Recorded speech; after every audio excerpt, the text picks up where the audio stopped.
آپ جانتے ہیں کہ 1912 کے اندر طرابلس میں ایک جنگ ہوئی تھی اور اس میں بہت سارے مسلمان شہید ہوئے تھے۔ مسلمانوں نے اپنی بقا کی یہ جنگ لڑی تھی۔ تو اب اقبال اس کا حوالہ دے کے حضور کی بارگاہ میں ایک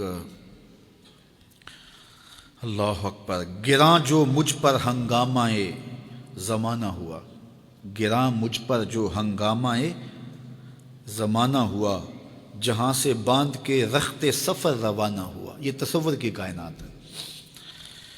فرشتے بزم رسالت میں لے گئے مجھ کو،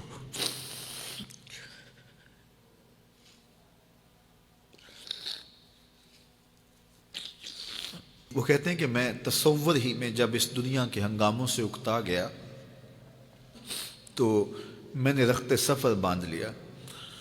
اب شام و سحر کے سفر میں میرے پاس سواری کوئی نہیں ہے اور جاؤں تو کدھر جاؤں، لیکن دنیا سے اکتا کے سامان سفر باندھ کے اپنے دل اور روح، اعلیٰ حضرت نے کہا تھا نا، جان و دل ہوش و خرد سب تو مدینے پہنچے، تم نہیں چلتے رضا سارا تو سامان گیا۔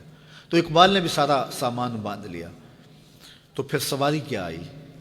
فرشتے بزم رسالت میں لے گئے مجھ کو۔ یہ تصور کی دنیا ہے اور اقبال کا ایک اپنا جہان تھا۔ حضور آیا یہ رحمت میں لے گئے مجھ کو، کہا حضور نے اے اندلیب باغ حجاز،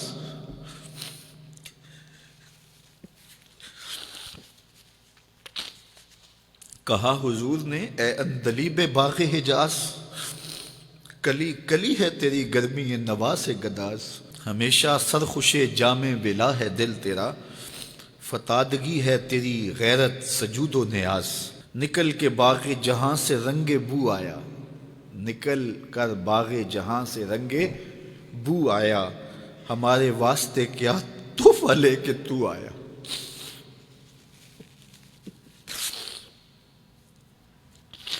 کہتے ہیں کہ حضور نے مجھے کہا کہ باغ حجاز کے بلبل تیری نوا سے کلی کلی پگھل رہی ہے، تو ایسے باغ سے نکل آیا جس طرح پھول سے خوشبو نکل کے آتی ہے، تو بتا میرے لیے تو تحفہ کیا لے کر آئے؟ اب اقبال کا جواب سنیے، حضور دہر میں آسودگی نہیں ملتی، حضور دہر میں آسودگی نہیں ملتی، تلاش جس کی ہے وہ زندگی نہیں ملتی، ہزاروں لالا و گل ہیں ریاض ہستی میں، وفا کی جس میں بو ہو وہ کلی نہیں ملتی، مگر میں نظر کو ایک آبگینہ لایا ہوں۔ یہ 1912 کی بات ہے جب طرابلس کی جنگ لگی تھی۔ مگر میں نظر کو ایک آبگینہ لایا ہوں، جو چیز اس میں ہے جنت میں بھی نہیں ملتی، جھلکتی ہے تیری امت کی آبرو اس میں، طرابلس کے شہیدوں کا ہے لہو اس میں۔ اگر اس دور میں اقبال ہوتا اس کا کلیجہ پھٹ جاتا۔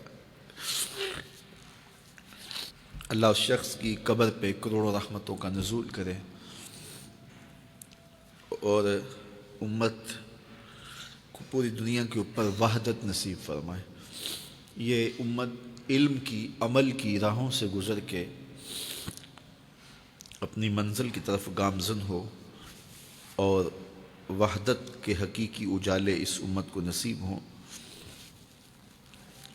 اور بھٹکا ہوا آہو پھر سوئے حرم پہنچے اور یہ امت ایک منزل کی طرف وحدت فکر کے ساتھ، وحدت عمل کے ساتھ آگے بڑھے اور کھویا ہوا وقار اس کو نصیب ہو۔